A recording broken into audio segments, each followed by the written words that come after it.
Most missionaries get a chance when they return home to either give a fireside, share their mission experiences, share some pictures, or at least get up at the pulpit and give that homecoming talk.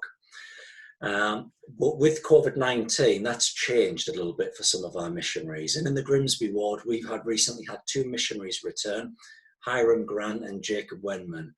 So we thought we'd do it a little bit differently and give both Hiram and Jacob an opportunity just to chat about their mission. We'll share some photographs. And so this time I've asked Jacob if he would come on and talk a little bit about his mission, his experiences, share some of the fun stuff, some of the challenges, the spiritual stuff, how he's grown, talk us through some of the photos, etc. So we'll jump straight in then, Jacob. Let's go right back to when you received your mission call. So tell us a little bit about what that was like. How did you feel when you read the assignment, etc., etc.? So take us back there. Yeah, so well, I'd sent my papers off just a couple weeks before, right on the deadline for the earliest I could. And then the day before I got my call, Hiram received his call, and we'd both received an email from the church travel department asking to respond with where our mission call said we were going. So I thought, surely it was coming that day. But it didn't come that day, but it did come the next day. And it came whilst I was at school. So my mum drove out to school to come bring it to me because I just wanted to open it as soon as I could. So yeah, I just opened it in front of my school gates. A couple of my school friends were there, my mum and some friends. And so yeah, I read Francely on Mission, and I was pretty excited. I wanted to learn a language on my mission, and I'd already studied German at school, so I thought I was maybe going to get somewhere German speaking. But yeah, it was Francely on Mission. I looked at the map, and it was the whole south of France and Switzerland. So, and along with the call, it says with the special assignment to the Switzerland French-speaking region. And so, yeah, it was pretty exciting because, it was two countries and a different language. And as soon as I got it, I just wanted to go.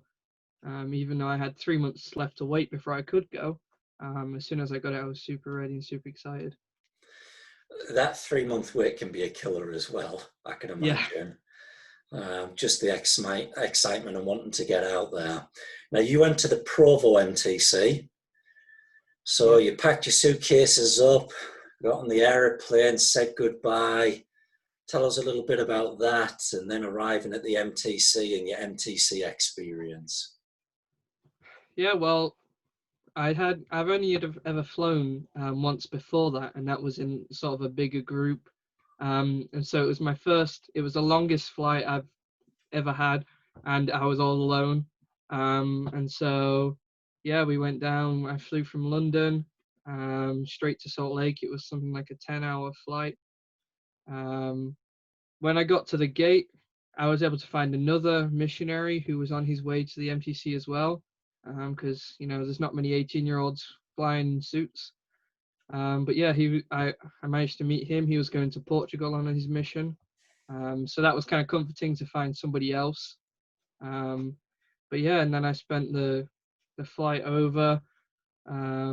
I'd found some French phrases that I was trying to study on the way over, trying to learn how to pray.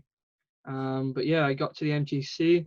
Well, I got to the airport, and there to greet me was an old missionary who was at my baptism.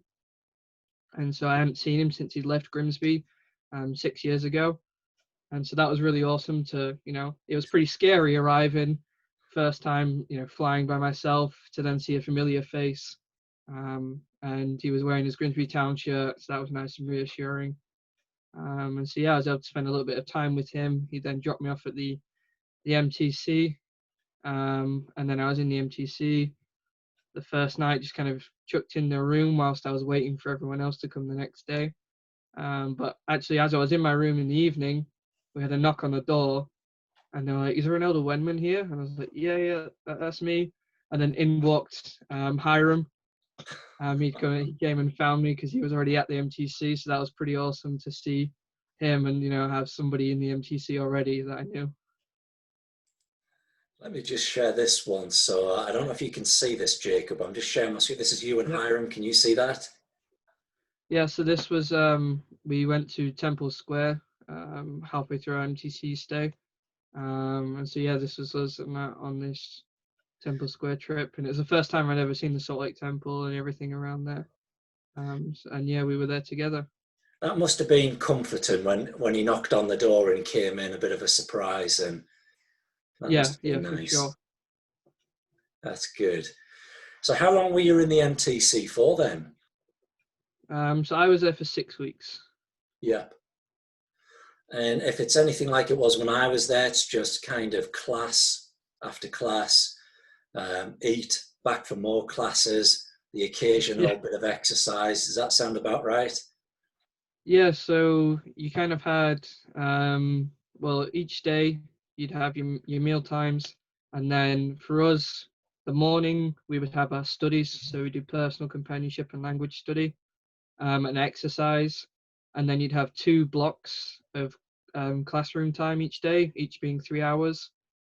Um, so your normal day would consist of 2 to 3 hours studying with yourself and your companion, and then 6 hours with your district, and then an hour of exercise, which was really fun. Also, kind of difficult being in Utah in the altitude and the heat. Nothing I'd ever experienced before. Um, and then, yeah, and then the meal times were pretty fun as well, being with everyone, trying to speak French when you don't know how to speak French. Yeah. And were you in, just a side note, just a quick one, was the new block of the MTC built when you were there, or was that still in construction?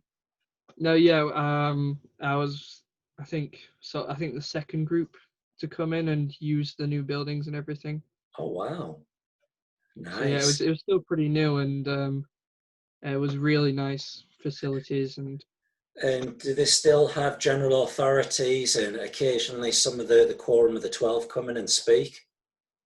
yeah, yeah, so we have Tuesday evening and then Sunday devotionals, and all of those are generally led by, or the main speaker being an emeritus 70, or like we had the Relief Society president or a councillor in the primary presidency. But whilst I was there, I was lucky enough to hear from Elder Anderson came to speak, and Neil L. Maxwell. And when they come to speak, that is broadcast to all the MTCs in the world. But obviously, you're there to see them. Yeah. And their spiritual experiences and moments to treasure. Oh, that's for sure. All right, then. So the MTC comes to an end. I presume you're excited to get on the plane to fly back across the Atlantic Ocean and touch down in France. And just tell us a little bit about your first impressions of arriving in a new country, a new culture, and what was going through your mind at those times. Yeah. So yeah, after being in MTC for 6 weeks, you get your flight plans, and everyone gets super excited to go and finally go and be there. So I remember I arrived there. We were greeted by the mission president and the assistants. Um, and upon arrival, we were given a little packed lunch. Obviously, we've had a long flight, and I opened up to find a nice baguette sandwich, which I thought was a very good way to come into France.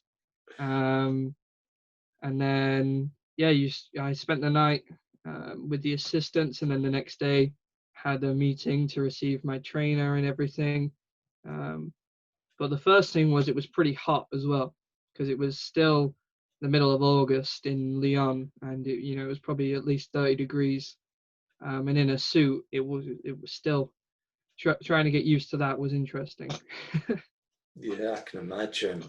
Well, tell us a little bit about your first area, your first assignment, and how did that go? Learning the language and people that you met. Tell us a little bit about that first area. Yeah, so my first area was a place called Po.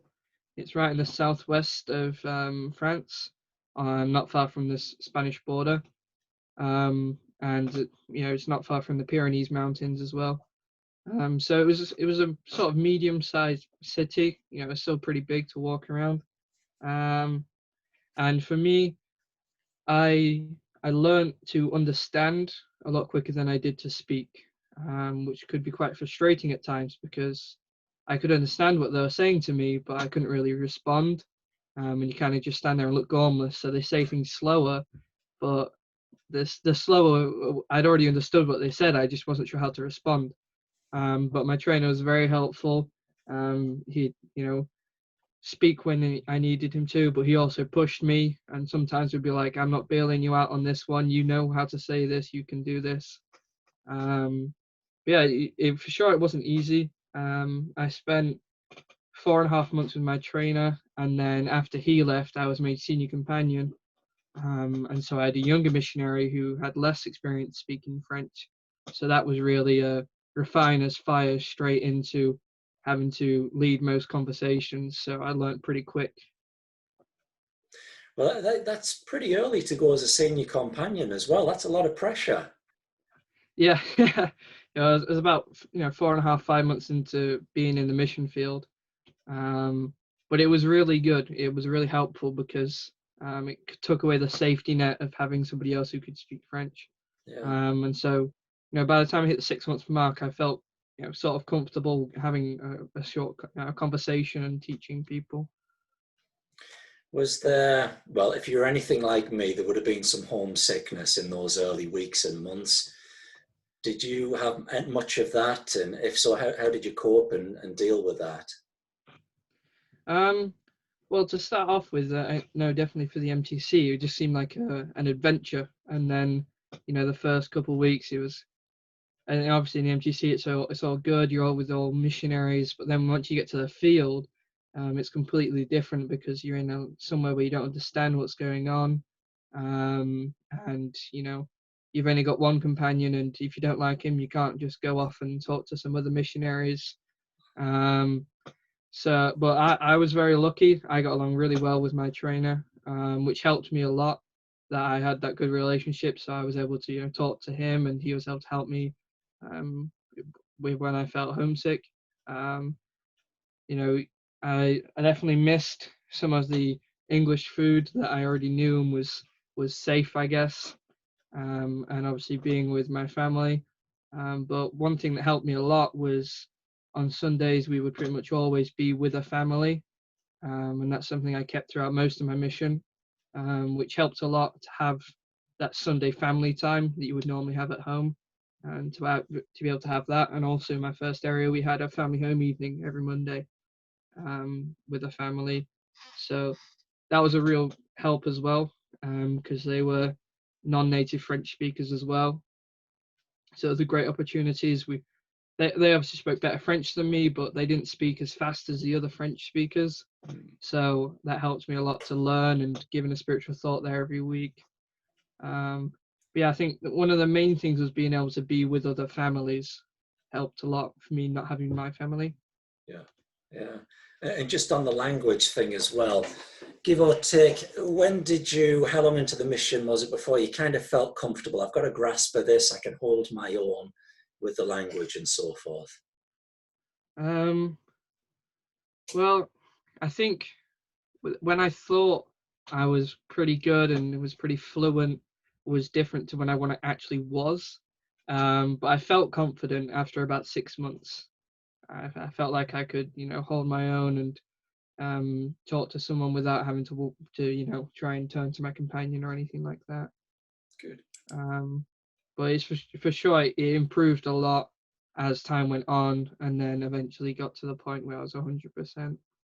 good. Let's flick through some of these pictures. They say a picture paints 1,000 words. So, oh, hello, what's going on there? So yes, this was just to show how the MTC was at times, getting used to the new schedule, and I can say jet lag, but just kind of having to get up early. This was in a training at one point, and my companion lovingly took this photo for me. Oh, they're so kind companions, aren't they? So this is the MTC as well, yeah? Yeah, that's my MTC district with one of our teachers. Wow, look at the new building. Looking good. And And so where's that's this me and one? my trainer. and that shows on the map where Po is. Beautiful. My first district that I had. Let's bring up a When we had few here so we can district see a meeting. few. Is this sorry, I don't know if you can see the mouse here. Is this one a zone conference or a mission conference going on here? So yeah, this is when Elder Quintanil Cook came to visit the mission. And so that's you see him in the front row there. Yeah. And that's the whole mission there. That's the whole Franz Leon mission. And this was in Geneva, this conference. Oh, lovely. Got a few numbers going up here. Is this your lottery numbers or what's going on here? So the numbers represent the amount of transfers, what transfer you're in. And so I was in my second transfer. And then there's only one elder there. He's in his 16th, so he was in his last transfer. It was No, kind it's of just just over when the 2 district years got ago. together, we took that. Sorry, I was just saying, I know it's just over 2 years ago, but how young do you look on that one, holding up the number 2 there? Yeah, that's true. And then these are obviously some people that you've taught over to the left here. Yeah, and so those two were, so on the left, who's in the genes, that's Lakima, he was baptized. And then the same week, Thierry, who's in the white, was baptized. And those were both in Po. Nice to see you wearing the poppy on that one. That's good. Was this your first Christmas or? Yeah, that was we took a Christmas card picture to send out to members in the ward and other missionaries. So is this still in your first area or had you moved on to your second area that was now? in my first area in Po. So how long were you there and then where did you move after that? So I was there in Po for 6 months. And then afterwards I moved to Martigny, which is this place here in the mountains just below. Bring that back up. Just a second. This one is all right. Yeah, with the town top on. Yeah. So yeah, that was in Switzerland. And so it kind of went from this sort of city in southwest France up into Switzerland in the middle of February. Thankfully, most of the winter had passed. So I only ever got caught in snow once or twice. But yeah, it was into a small town, small town in the middle of the mountains. But it was pretty awesome. Each window in our apartment, in our flat, you could see different mountains. Wow. So that's pretty cool, sitting at a desk and is looking out the it window at a mountain. And just a quick one on the language. In Switzerland, is the French the same or is there a different dialect? Is it? Yeah, so the Swiss French isn't technically a different dialect, but it is slightly different. Like with Swiss German, that is different and in classified as sort of different to German, but the Swiss French is mainly the same. Some of the numbers change, for example, when you get to 70, 80, 90, in Swiss French, they're different to French. And then they tend to speak slower and enunciate more. And there's just some small words that you'd expect, sort of just regional things like a bread bun or a bap, some small things like that. Mm-hmm. Well, we'll jump back into the pictures in just a moment, but I just want to pick your brains on what was probably thinking about your biggest challenge, going from being a young man, home life, being a missionary. What do you think was the biggest challenge you faced? Well, obviously, as a missionary, sort of everyone sort of grows up a lot because you kind of get thrown into it. But I'd say one of the main things I learned was what I needed to rely on. Because obviously at home you have lots of things, media and friends and family and all these different things that you can rely on and sort of use as coping mechanisms, I guess, when you're sort of stressed or anything like that. And obviously on a mission, you're a lot more restricted in those. For me, music was a big outlet for me, or going and playing football, or going swimming, or going to the gym. And so I quickly realized all of these things that I normally did to try and, cope with stress, I didn't have. And obviously it was very stressful not being able to talk to people or stopping somebody on the street, even in your native language, is quite scary. So I really had to learn where to turn and how to cope with that. And obviously you find that strength in the Savior. And so my personal study that I had every day was very meaningful, and my personal prayers were very powerful. And you really learn to have a great relationship with your Heavenly Father, because it's Him who can really help you with those things. And even just reading about other missionaries in like the Book of Mormon, I study a lot about the Sons of Messiah in my first area, and about the first missionaries in Doctrine and Covenants, and sort of the trials they faced as well, which kind of helps you to, realize it's not quite as rough as they had it, but for sure it tells you how you can get the help for it. And shifting gears a little bit to some of the fun times, because it is hard work as a missionary. There's challenges, there's spiritual moments, but there is time to have some fun and to smile a lot and laugh a lot. And if you were to think about one or two of the more fun times that you remember and cherish, what would you think of? Well, one of them was Boxing Day in my first area. No, sorry, Christmas Eve. It was obviously it's Christmas Eve, and in Poe it was nice and sunny that day. It was sort of 17, 18 degrees, and we had a district P day, and we were also allowed to watch Coco. Our mission president had approved it, and so we had the other elders in the district came, and we went and we played football for a couple hours with. It was us and two other companionships. We had some members, and we also had some friends we were teaching at the time. We all came together and played football for a couple of hours. We then went back to the apartment and watched Coco with the other missionaries. And so that was a really fun day. Obviously, I love playing football at any time, but especially then and being able to watch a film. Also, service projects were some of the most fun times as well. Being able to do something pretty much always with members, and doing something together. And also one thing that was quite fun was door knocking. Actually, I didn't do a lot of door knocking for the majority of my mission, but in my last area we street contact a lot, but we had to do door knocking as well.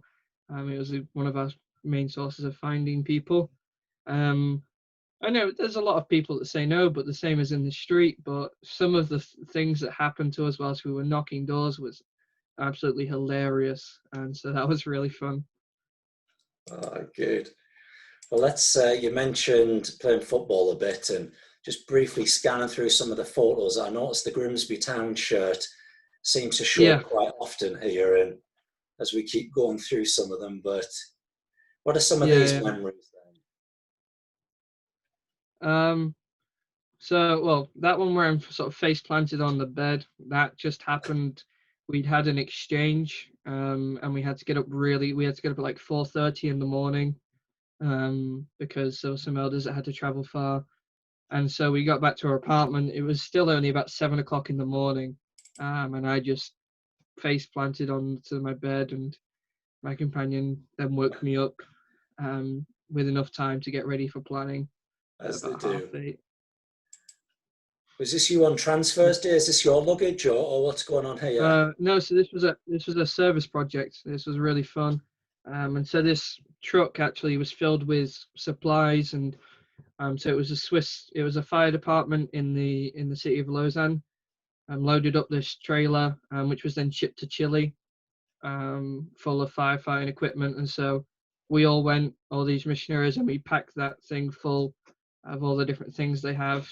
And actually, I think I have just here. This is berry I got from that day. Let me just stop sharing. All of us got one. Oh, nice. And it just says Security Civil Lausanne. And that was one of the things we loaded into the truck, and they all gave us one for helping out. Oh, lovely.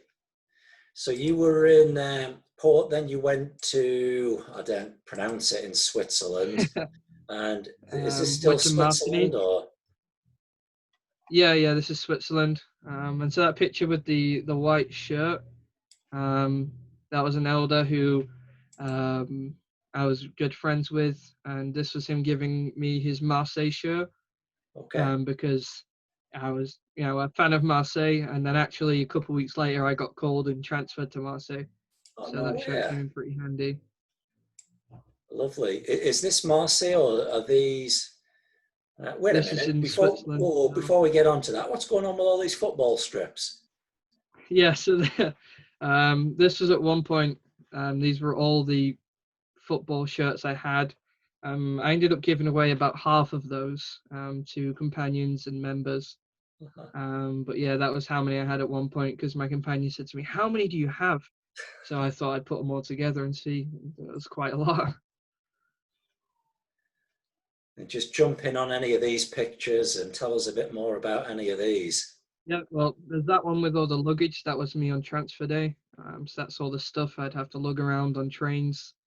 Uh-huh. So I had quite a lot of things. I had two big suitcases of carry-on and then a duffel bag I'd throw on my back. Yep. And then as you get to here, this is where you go to Marseille with the four elders. So yeah, the four of us all lived in the same apartment together. And it was the only transfer I had but that was pretty fun. The four of us all together, and three of us were actually English, and then one of them was American, so he learnt some real English in that time. And how long were you in Yeah, Marseille for? I was there for 6 months. So I did 6 months Po, 6 months Martigny, and then 6 months in Marseille. And so So this we must picture be here, gearing up to you coming home then, are we?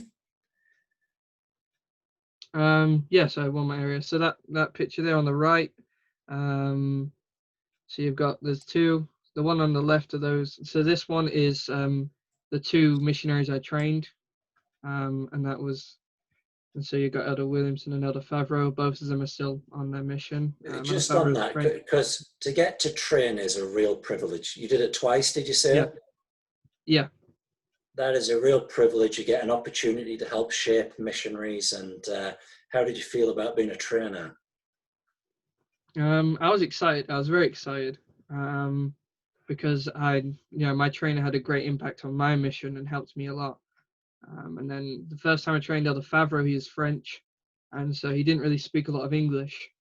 So that helped me a lot with my French, because I had to just go to 24/7 only speaking French. So that helps me a lot. And then it was kind of a surprise when President called me again and called me to train.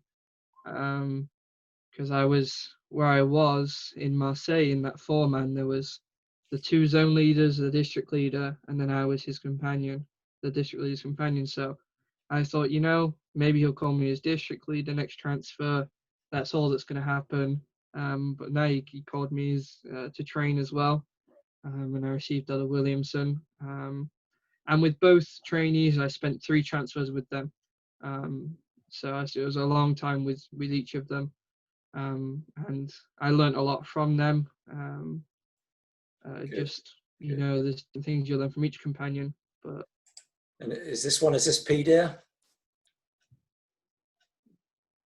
yeah, so this was Elder Wilkinson's last P Day, who was my companion. So we went and rented these go-karts at a place just down the road from the church, because there's a big park right next to the church in Marseille, and so yeah, we went and rode around in those. Had a couple of races, and no one managed to get injured, thankfully. Look at those beautiful blue sky, just like back home at Grimsby, hey? Yeah. Okay, so after Marseille, where was it after there? So after Marseille, I went back up to Switzerland, to a place called Renon. And was that your last area? Yeah, Renon was my last area.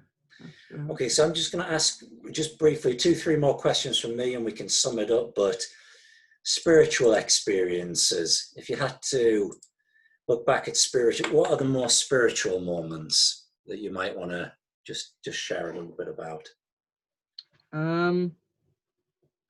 Well, I think one of the most amazing stories, I guess, was how we met this man called Ganoyo in Marseille.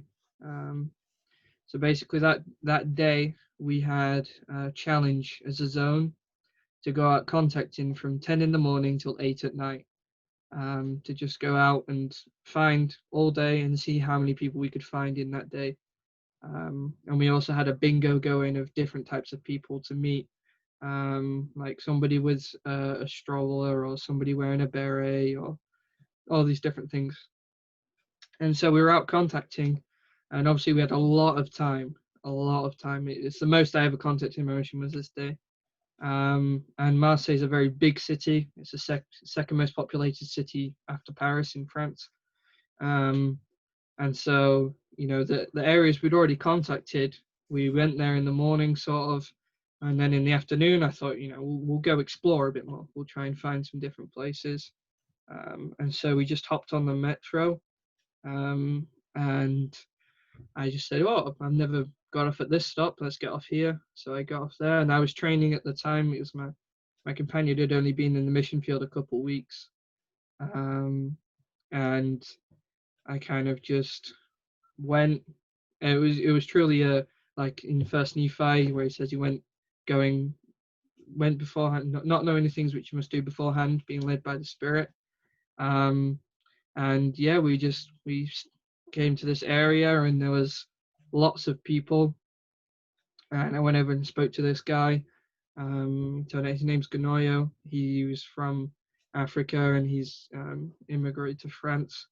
And he's French speaking. And pretty much 4 weeks later, he was baptized.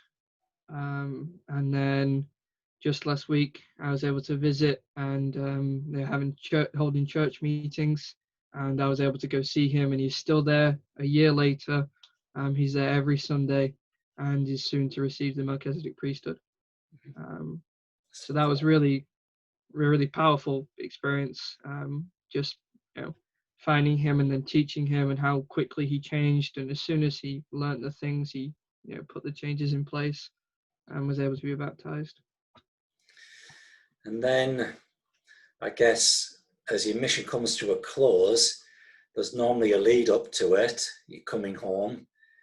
COVID-19 hits us like a sideswipe, and I guess the rug's pulled from under your feet. Or you just briefly tell us a little bit about how you got the message. You're then on a coming home, and just tell us a little bit about that. Yeah, so we'd heard about some other missions, had some missionaries going home, like in Hong Kong, and I had a friend who was sent home from that. And we thought, it would be okay over in France. We're far away from it. It's not really hit over here. And I was in Switzerland at the time. And then just one morning we wake up and we see the news of all church services have been cancelled, which we were very sad about because we had a baptism planned for the next week. And so we received that news, and then just half an hour later, it was about 7 o'clock in the morning, the mission president rang. And for anyone who's been missionary, if your mission president's ringing and it's not transfer day, it's not very good. Something's gone wrong. And so, yeah, he rings and he asks to talk to me.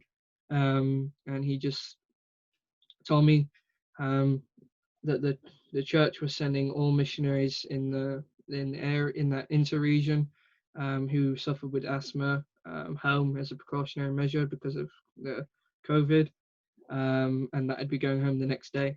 And so that was at 7 o'clock on the Friday morning, and 10 o'clock Saturday morning, I touched down at Humberside Airport and I was home.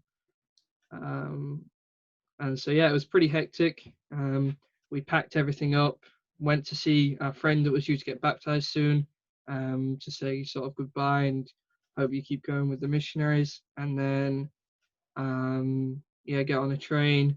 I then had some delays with trains, but eventually got to Lyon. Had not much sleep that night because it was kind of crazy and we had to get up super early. But yeah, and then came home. the next day. I mean, what a whirlwind, and you're thrown into isolation, and then you got time to think what just happened there, and you're probably looking Yeah. back at, and even now as you look back on your mission, what do you miss the most? Um, I think what I miss the most is the amount of interaction I had with people. Um, just how many people you'd meet on a daily basis, talking to people in the street, um, all the members you'd meet, all the people you have to teach. Because I'm a very social person. I love talking to people and getting to know them. Um, and being able to do that so often really was awesome. Um, and just Good. being able to learn. Um, I like to learn new things, and one thing you do on a mission is learn a lot about people, about religion, about random topics that you just talk to people on the bus about.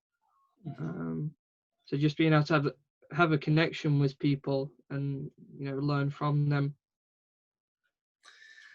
And last question for me, really, where do you feel that you've grown the most over the mission life? You look back, I think I heard you say it before, the boy became a man, or people say that about mission life. But where do you feel Hmm. that you've grown the most because of the mission experience? Um, I think to sum it up would be self-reliance. Because yeah, well, the first thing is you learn how to live by yourself, just the basic of cooking, cleaning, all that thing. But just being self-reliant, there's nobody really to fall back on as a missionary. I mean, you have your companion, but they have their own struggles, and so you support each other. But really, just being physically, temporarily, but mainly spiritually self-reliant. Mhm. And I think that helps in many ways. I've grown a lot in confidence in myself, because you really learn about yourself and your abilities and your weaknesses, and you work on them. Um, and all these things help you to build as a character, and really discover who you are and be able to use those things to your strength. Good. Well, look, I'm going to say something brief. I mean, was there anything else you wanted to say before I say something briefly? And then I'll probably ask you just a brief testimony, maybe in French, if that's okay. And bearing in mind, 99% of people that probably listen to this won't know French, but Yeah. I'm sure we'll get the gist of it. But was there anything particular that you want that I've missed maybe on the photos, or that you thought, what, I'd love to share this, or if you think we've covered it, that's fine. Um, no, I think we covered quite a lot of things. Just one thing I see Just over your shoulder, and that's the Marseille strip that yes, you mentioned before I started recording the call. You'd gone back to France, yeah? yeah, yeah. Yeah, I went back just last week. And whilst I was there, I was able to visit. I stayed mainly in Marseille, with a member that I knew really well there. And I was able to go up to Lyon to see my mission president as well, and sort of, chat with him. And because I didn't really get to have the opportunity when I left. And yeah, it was really awesome to be back in the city, and be walking around. It was kind of different because the last time I was there, everyone kind of stares at you because you dress like a missionary. But when you're not, you just kind of blend in and you walk about and no one really takes notice of you, which was kind of nice. Yeah. But yeah, it was really great, and mainly just to reconnect with all the people I met, um, on my mission, and even be able to see some missionaries that are still serving. And maybe just to give you that little bit of closure as well at the end, that the mission was Yeah. over and you're going back as a. Well, look, when I used to release missionaries, I'd always say, look, you learn a lot of habits on your mission, study habits, going to bed, rising. I just encourage you, I didn't get the opportunity to release you, but I encourage you to keep up with the good habits. Mission life, you get to make goals. Certainly write them down shortly after you've returned home. I think we chatted about that when I just called you.